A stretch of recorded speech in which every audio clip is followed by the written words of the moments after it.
In this video, grizzled veteran stagehand Tim Ramsey explains how to over and under your cables. Okay, today we're going to learn how to over under cables.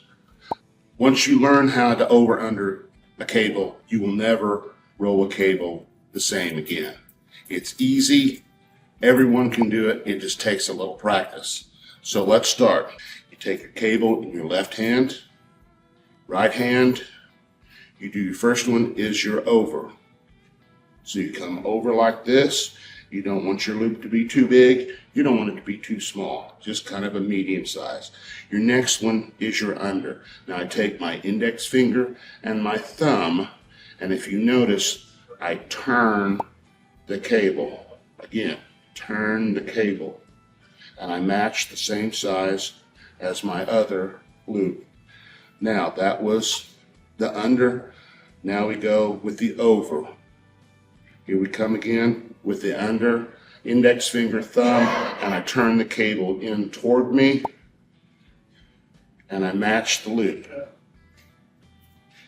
Once you get this motion mastered, you can do it very quickly. Here's my over. Again, here's the under.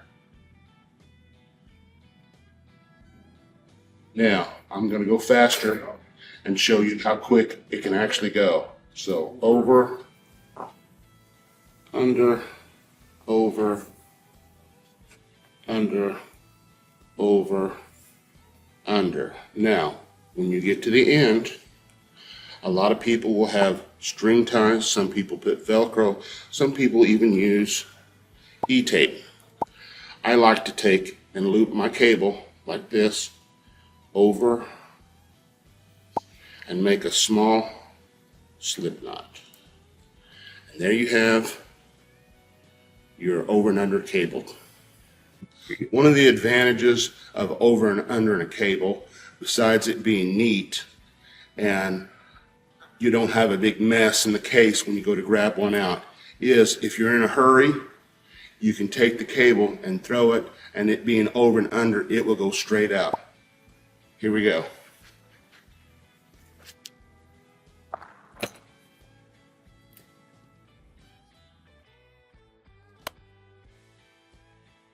Now, it's up to you to do this correctly and to teach somebody else what you've learned.